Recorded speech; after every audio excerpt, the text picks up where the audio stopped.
Bonjour et bienvenue dans l'Almanach des Fées Célestes. Bonjour Joël, Bonjour Claire. ravi d'être avec toi. Nous allons donc faire les commentaires astrologiques pour la période du 17 au 24 avril 2026, la première phase de la première lune de printemps nord, automne sud. Donc, puisque le printemps a bien débuté le 20 mars avec le soleil, mais la lune, la dernière nouvelle lune était la veille, hein, je crois que c'était le 19 mars, donc, et ben, donc c'était encore une lune d'hiver, et donc il fallait attendre ce 17 avril pour entamer la première lune de printemps, qui, vous irez voir le bulletin astronomique, est tonitruante en événements célestes. Cette première phase de la lunaison, donc de la nouvelle lune au premier quartier, est très très riche en conjonction planétaire avec une lune qui monte jusque au... Alors on va déjà partager la fiche pour de résumer. Partager, oui. Je remets un petit peu la fiche résumée, mais enfin je vous invite à aller voir le bulletin astronomique, hein. Donc elle monte en déclinaison jusqu'au 21 13 heures. Elle monte en latitude jusqu'au 26 h 31, mais donc lune montante jusqu'à sa déclinaison maximale, hein, le 21 à 13 heures. Et donc, puisque nous sommes en première phase de la lunaison, donc elle se lève dans la matinée, elle culmine, enfin le jour de la nouvelle lune, elle se lève, elle culmine et se couche en même temps que le soleil, puis de jour en jour, elle se lève plus tard dans la matinée, culmine plus tard dans l'après-midi et se couche plus tard en première moitié de nuit, ce qui fait qu'on la voit en croissant dans le ciel de début de nuit. Et donc, bah, elle culmine donc dans l'après-midi. Vous la verrez peut-être haut dans le ciel le, le 21, dans l'après-midi. Elle sera très haut dans le ciel. Ce sera le jour de sa déclinaison maximale. Donc, elle est montante jusque-là. En plus, elle est au périgée, donc le 19. Donc, il y a une compression maximale avec une cascade de conjonctions planétaires, Mercure, Mars, Saturne et Neptune, et que je détaille bien, j'ai bien détaillé dans le bulletin astronomique. Donc je vous invite à aller l'écouter car c'est très important si vous voulez vraiment comprendre quelque chose de sensé en astrologie. Commencez par mettre les pieds sur terre, la tête dans les étoiles et vous aurez les mains à l'œuvre et le cœur joyeux. C'est la devise de Rocastre. Alors nous ici, on va faire surtout les commentaires donc sur les thèmes. On va voir une autre façon de voir les choses, quoi, donc, avec les thèmes astrologiques de la période, donc de la nouvelle lune, le 17 à 11 h 51 temps universel, soit 13 h 51 jusqu'au premier quartier. Et puis on va faire les, les ingresses lunaires intermédiaires. Donc, pour commencer, la lune est encore en bélier, elle va rentrer en taureau, elle va rentrer en gémeaux, elle va rentrer en cancer, et au premier quartier, elle sera en lion. Alors, on remarque tout de suite quelque chose d'important, c'est que le jour de la nouvelle lune se produit à la culmination de Soleil et de la Lune, donc, puisqu'ils sont conjoints. C'est vraiment pas anodin. On l'avait déjà commenté la semaine dernière. C'est vraiment très très important. Il n'y a aucun aspect qui relie, aucun aspect majeur en tout cas. Un vague demi-sextile avec Uranus, oui, si on veut. À 2 degrés d'orbe, c'est limite déjà. Donc, mais quand même, c'est le seul aspect significatif. Après, il y a les aspects plus complexes possibles qu'il y en ait, je ne les ai pas calculés. Donc, cette nouvelle lune, bah, c'est une vraie fusée quand même. C'est, ça annonce vraiment carrément du nouveau. Alors, tous les ingrédients sont là. L'ascendant est en Lion en plus. On a ascendant Lion, on a Vénus et Uranus qui se rapprochent, donc quelque chose de surprenant, d'époustouflant, de renversant, de grisant, tout ce que vous voulez. Ça peut être au niveau des scandales qui sont révélés, hein. Il y a aussi donc tout notre amas dont je viens de parler là, donc qui vont jouer la cascade. Il y a Mars qui a commencé à doubler. Bon, premièrement, il y avait Saturne qui avait doublé Neptune. le 26 février. Puis Mars a doublé Neptune et va doubler Saturne cette semaine. Puis Mercure double Neptune le 17, là juste avant la nouvelle lune. Puis il va doubler Saturne, et avant de doubler Mars, puisque Mars entre-temps aura doublé Saturne. Tout ça en bélier. La semaine dernière, j'ai dit ça fait penser à un grand jeu d'échecs, hein, mais un jeu d'échecs géant, le côté géant donné par Neptune. Et puis au-delà du théâtre des apparences, hein, ça joue en profondeur et ça travaille sur toutes nos croyances, nos façons de penser. Donc ça ouvre complètement à la multidimensionnalité, tout ça qui fait irruption en bélier dans notre champ, champ de conscience commun. Parce que bon, je dis pas que individuellement, il y a des gens qui ont conscience des différents niveaux de réalité ou de la réalité des différents corps qui nous composent en différentes densités, au-delà de notre corps physique, qui est bien sûr le plus dense. Mais là, donc, les éléments du jeu d'échecs, hein, les fonctions du jeu d'échecs, elles sont là, avec Mars et Mercure pour jouer les échecs Saturne, avec beaucoup de réflexion. Mercure-Saturne, qui sont les relais de la transcendance intensive où bah, on cogite et on expérimente pour comprendre les lois. Tout ça, c'est en neuf. Il y a vraiment. Et c'est demi-carré à Vénus. Donc, moi, ça me fait penser, bien sûr, entre autres, à la perquisition à l'Élysée. Enfin bon, il y a tout un Oui, tas de choses qui sont découvertes ou cachées, hein, mais qui sont pas jolies, jolies. Si on regarde ça du point de vue de Vénus en taureau, c'est vraiment même les pires oui, sordidités oui, qui sont révélées. Donc, ça tiraille, ça travaille. Il y a toujours des rapports de pouvoir, hein. On a toujours là ce demi-carré Jupiter-Uranus là qui va nous tenir un bon moment. Enfin, Jupiter, non pas si longtemps que ça, parce que Jupiter avance plus vite, mais après, il va y avoir la rétrogradation, donc il va revenir.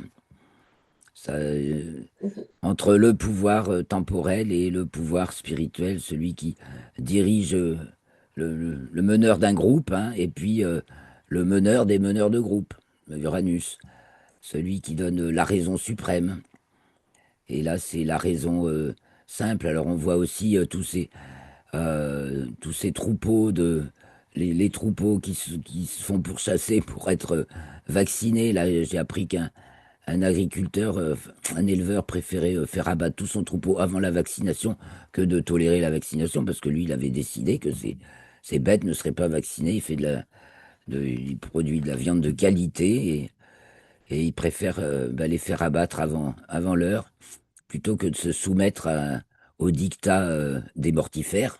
Parce que bon, ceux qui l'ont fait, ils se rendent compte que c'est c'est mortifère, parce moche. que ça entraîne des conséquences fâcheuse, bien entendu. C'est vraiment l'œuvre des mortifères. Elle est de plus en plus exposée. Elle pourra de moins en moins passer parce que quand même, on nous vend depuis Pasteur, on nous vend. On s'est d'ailleurs servi de lui pour nous vendre le vaccin comme étant la solution à tous les problèmes, alors que ça crée tout un tas de problèmes et que c'est pas la santé, ça, c'est le contraire même de la santé. Donc, faut réfléchir à deux fois, mais il y a tellement de gens qui y croient, mais c'est une religion, vous voyez. Donc là, ça fait partie de ces croyances qui vont être déracinées de force. Là, on déracine de force aussi des trucs, mais c'est une racine terrible. Ça fait même penser à une blague je crois que c'est Naïm, un pote m'a partagé hier, ben voilà, qui voyait notre cher président comme pire que la pire des mauvaises herbes parce que tu peux pas l'arracher, pratiquement inarrachable, quoi. Là, il faut, mais en vrillant quand même, ça va finir, ça travaille, ça travaille, ça travaille, on va finir par l'arracher. Donc en héliocentrique, c'est bien structuré, hein, très très très bien structuré. Donc c'est plus mondial, là, hein.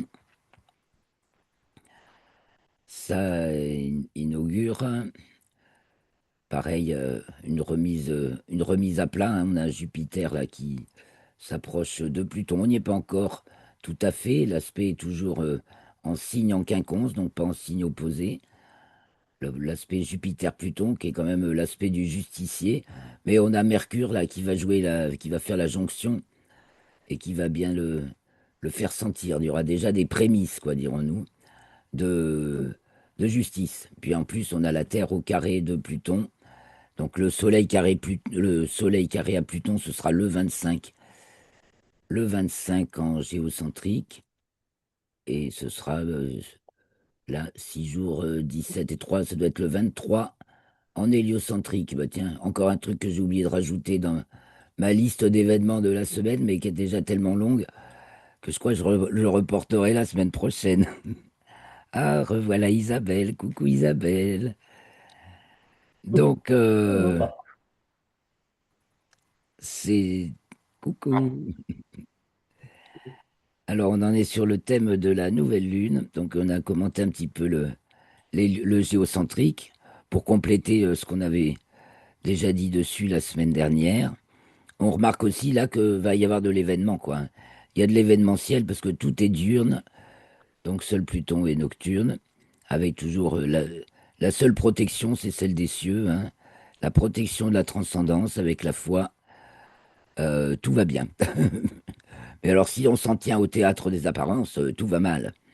Il y a ceux qui comprennent les ficelles en dessous et ceux qui continuent, si on continue à vouloir voir le monde avec la façon de voir qu'on avait jusqu'à présent, on comprend rien ou on s'offusque, alors que les choses avancent à Mm. grands pas, hein, et il est certain qu'il y a une grande, grande, grande réorganisation qui est en train de s'opérer.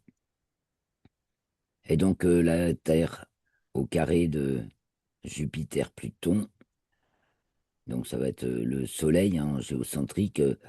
Bon, bah là, c'est pareil, il y a une grande justice, quoi. On va parler de la justice. Là, elle est encore en balance, justement. Il y a de la justice qui à l'œuvre. Bon, bah, on le voit bien avec tout ce qui se passe. Euh, il y a Uranus, oui, bah, il y a un tranchant, hein. Uranus qui est entré déjà en Gémeaux, en héliocentrique, ça y est. En géocentrique, ça va être le 26, hein. On y est presque, hein, en géocentrique aussi. Uranus va entrer en Gémeaux, donc dès le lendemain du premier quartier qui a lieu le 24.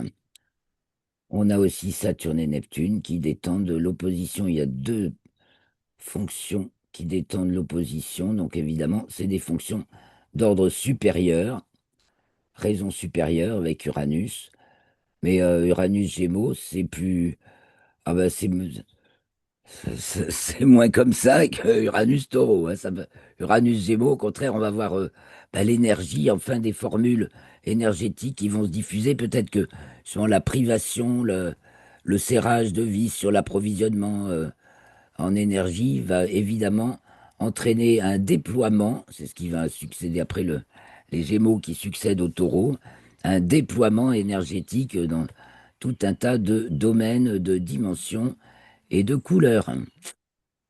Alors, que d'autres Vénus, carré Mars. Bon, ben, il y a des affrontements hein, entre des façons de sentir, de voir la vie. Il y a peut-être, on peut peut-être y voir l'affrontement entre ceux qui sont plus wokistes et ceux qui sont plus d'ordre naturel, quoi, respecter l'ordre naturel des choses, hein, entre les partisans de Vénus en Gémeaux et ceux de Mars en Poisson. Et ça, ou aussi bien que entre les extrémismes, quoi, les- le voile imposé, etc. Bon, voile imposé aux femmes, je veux dire. On peut, ben tiens, si le carré de Vénus à Saturne-Neptune en Bélier, alors n'étant l'aspect pareil, il est en signe, non pas en carré, mais en sextile, donc il n'est pas franc. C'est un carré en signe harmonique, si on veut. Donc c'est ambigu, un peu ambivalent. Il y a toujours beaucoup d'ambivalence. De toute façon, avec Neptune, il y a plein de strates de réalité, en fait, plein de strates énergétiques. Mais on est en train de comprendre, d'explorer tout ça, hein. Saturne explore. Donc On va explorer le monde de l'énergie comme jamais. Ça, je crois que c'est bien compris là-dedans. On va aller voir un peu plus loin, hein, sauf qu'on peut regarder la différence. Bah tiens, justement, entre le monde de la relation, ce qui se passe vraiment, et le monde de l'objet, c'est-à-dire tel qu'on se le représente. Parce que le monde de l'intégration ici, c'est la vision intérieure, la vision intégrative, justement, des causes et des finalités, mais pas de ce... Le manifesté, c'est ici, c'est à droite. Le non manifesté, c'est à gauche. Donc c'est la conscience collective, et ici en bas, la conscience individuelle ou locale. Donc localement, on va sentir les choses comme ça. Globalement, voilà ce qu'on va en retenir. Donc du fracas, ça, c'est sûr, de la friction, mais enfin des gagnants quand même, hein, parce que Mars trigone Jupiter, euh, c'est gagnant-gagnant ou pas forcément. Il y a aussi un demi-carré de Mars à Pluton. On va... la tricherie va pas passer, quoi. La tricherie devient de plus en plus évidente. Alors je disais, je regarde le thème du référentiel objet. Donc ça, c'est le modèle, c'est tel qu'on se représente les choses. Et là, c'est beaucoup plus heurté, tensionnel que en géocentrique, où au moins on a la protection de la transcendance, comme je vous le disais, avec nos planètes lentes qui sont en figure harmonique depuis début 2024, Uranus, Neptune et Pluton. Donc on est protégé en fait pour traverser les remous, c'est d'énormes remous, hein, Saturne, Neptune en bélier. C'est les... Si on était en canoë, c'est le truc qu'on pourrait pas franchir, quoi. C'est les remous incroyables. Euh, donc on est dans les grands remous et en même temps on est protégé. Mais du point de vue des apparences, bon bah ça pète dans tous les sens et l'autorité fout le camp. C'est là, on pourrait voir ça comme ça. Et on s'attend. Alors on s'attend à une révélation, à quelque chose. Qu'est-ce qui va se passer?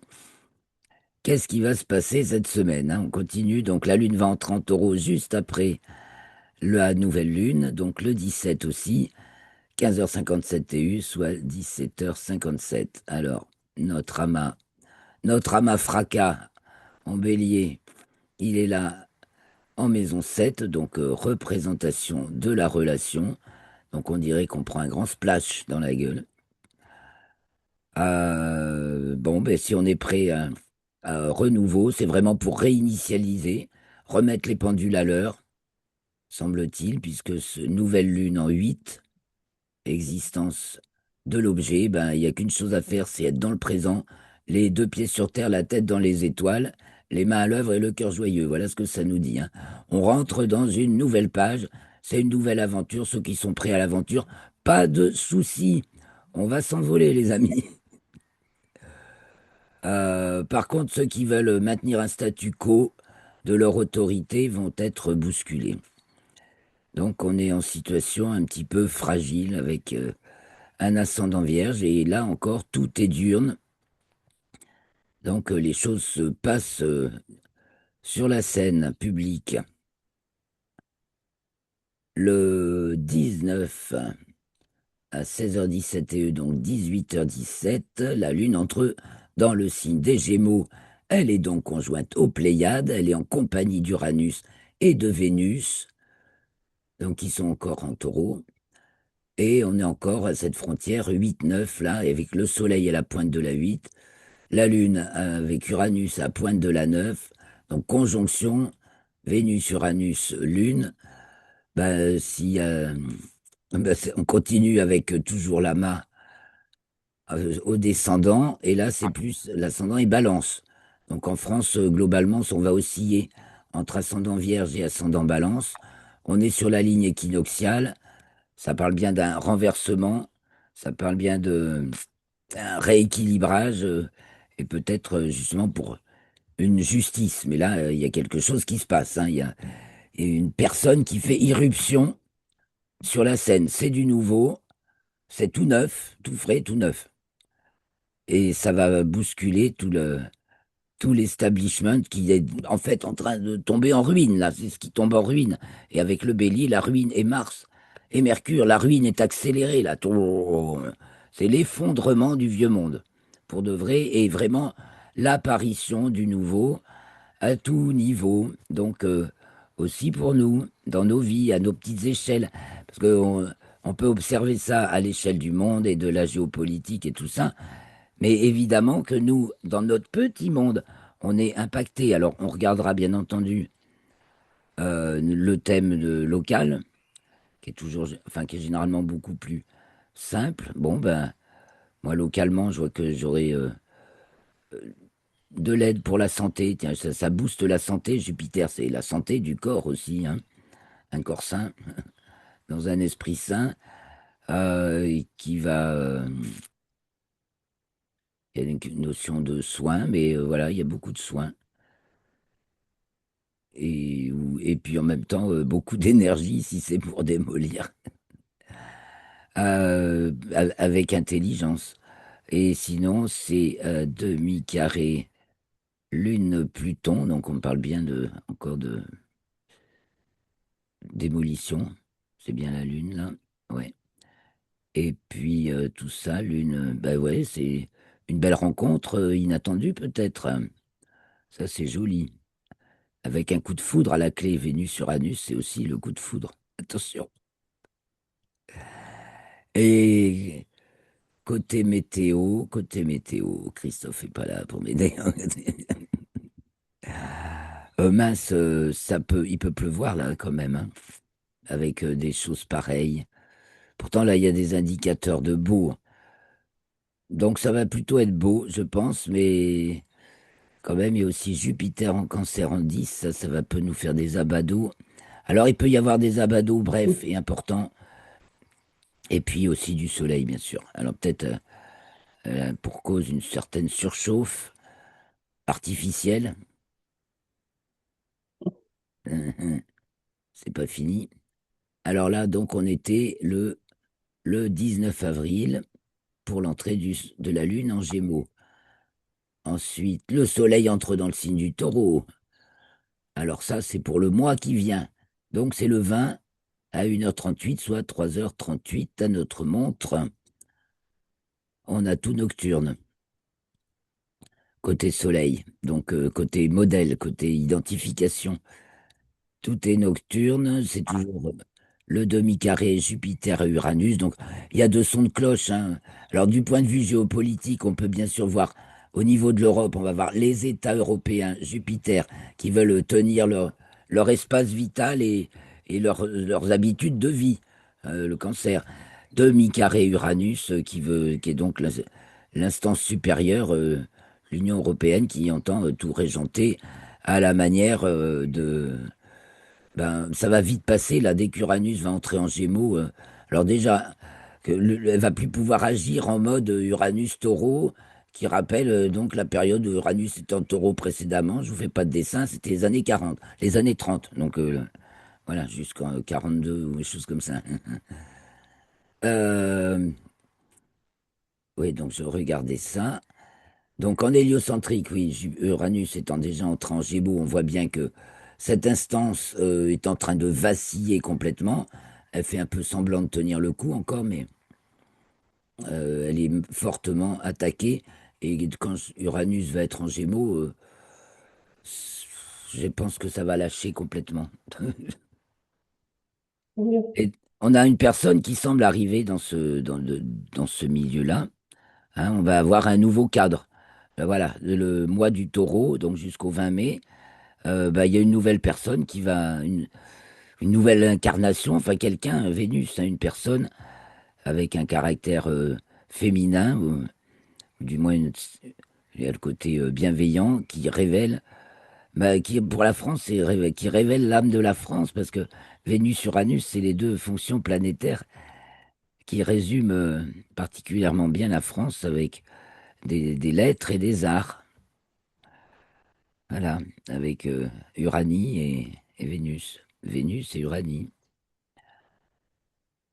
Qu'est-ce qu'on voit? Pluton à l'ascendant Verseau, donc on voit rien. On voit très très très loin dans les profondeurs de l'univers. Dans les... En fait, on sait pas trop où on va, mais on y va. Vers le nouveau monde, l'ère du Verseau, comme disent certains, mais les cuicuis, les petits oiseaux, attention, attention. Il y a le côté tellement collectiviste, mais justement, il n'y a pas que le côté fraternel. C'est très très un- c'est aussi embryonnaire en fait que ne l'est le Verseau, parce qu'effectivement, le Verseau, c'est dans la période de gestation, qui est les trois signes d'hiver, nord. Bah, c'est le stade de l'embryon, quoi. Conception, embryon et fœtus qui se développe. Donc, il y a un côté embryonnaire, mais il y a un côté aussi très collectif. Voilà, on est dans l'esprit collectiviste où l'individu, justement, soleil, n'a pas de valeur. Donc, justement, on va avoir un rapport là. Ça va, l'individu ou le collectif. Avec le soleil qui rentre dans le signe du taureau, ben, l'individu, il veut vivre. Et donc après, ils vont être en trigone, non, ils vont être en carré, oui. Donc, ça va être très sensible. On va se battre pour la vie. Bon, bah, ça me fait penser déjà à cet agriculteur dont je viens de parler, donc il préfère abattre son cheptel pour préserver la santé et la vie. Bon, lui, il s'en sort parce qu'il n'a pas que des vaches, donc vive la polyculture. Et il nous aurait bien sûr tué un jour, ces vaches, mais il s'attendait pas à avoir à le faire tout d'un coup, de face à un système ubuesque qui résonne en circuit complètement fermé. C'est aussi Jupiter Cancer qui va se finir de ce côté-là, qui va finir par être remis face à,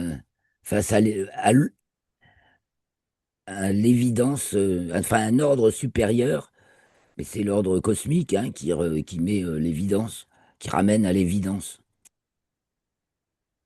Alors je continue, donc ça oui, c'est important parce que c'est justement pour tout le mois du taureau, donc je reviens quand même un peu dessus, pardon. Et là, qu'est-ce que je vois? Donc ce sera peut-être plus dur à jouer puisque là, on voit qu'on a le demi-carré sec de Jupiter, alors que là, il est enrobé par Vénus. Donc en fait, même si on nous le présente comme quelque chose de bien enrobé au niveau des personnes, voilà. Vénus sextile Jupiter, il y a de belles alliances en apparence. En fait, c'est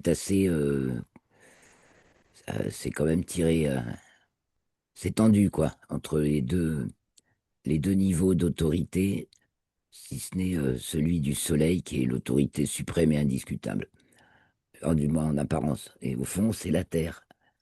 En réalité, vue hors des contingences terrestres, et c'est la Terre.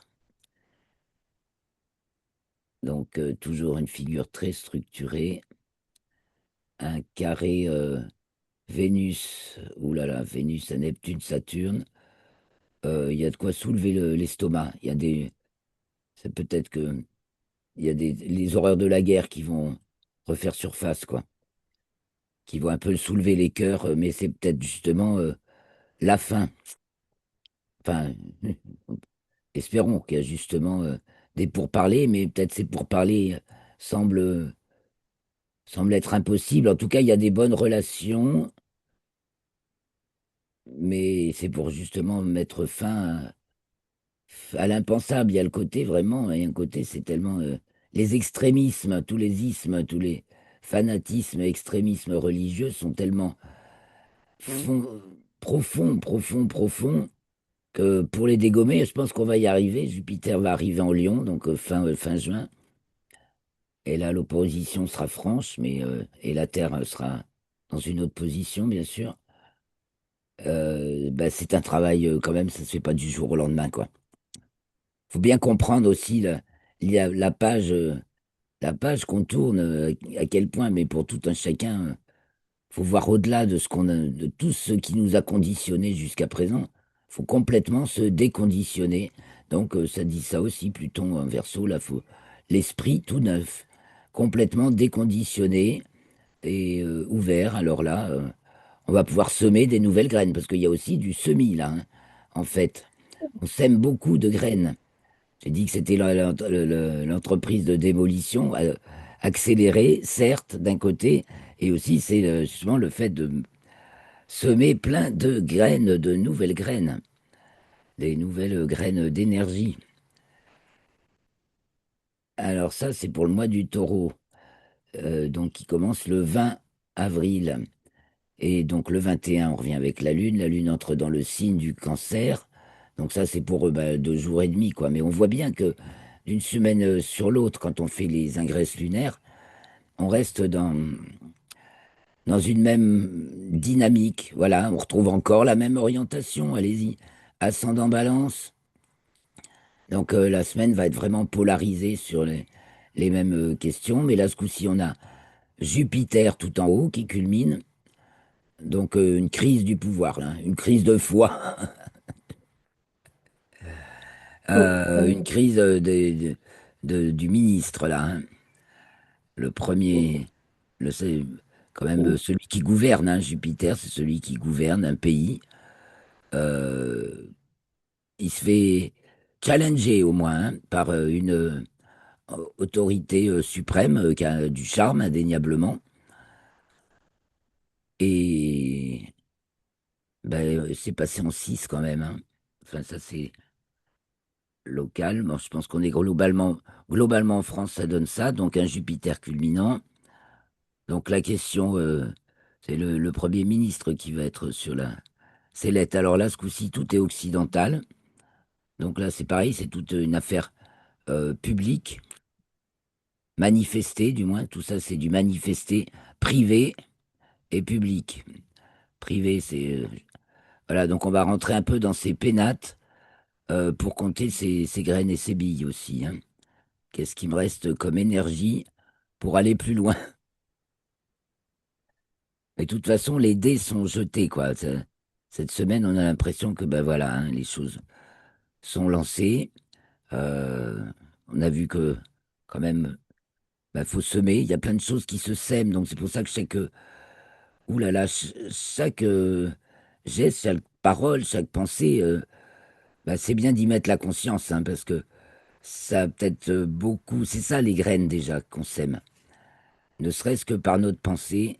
Donc, cultivons la pensée positive et bienveillante. Et les paroles qui vont avec et les actes qui vont avec, bien entendu. Parce que sinon, on peut se faire beaucoup de mal. Parce que l'amplificateur Neptune, voilà, donne de la résonance dans toutes les dimensions. Et donc, on a Vénus qui talonne Uranus, là, qui veille être conjointe. Quand on arrive, on arrive. Et pour l'entrée de la Lune en Lion, ah, ah, ça se corse. L'ascendant est en Scorpion, donc c'est le 23 à 19h40, soit 21h40. Tout est encore occidental. Bon, il se passe vraiment, les choses se passent à l'extérieur, hein, cette semaine. Autant des fois, tout se passe en dessous, ça travaille à l'intérieur. Là, où là, il y a du monde dans la rue, là. Là, il y a de la révolte, là. La 5, existence du sujet, ça grouille, on dirait. Il y a une nouvelle. Là, il y a de l'énergie et du monde. Neptune, Saturne.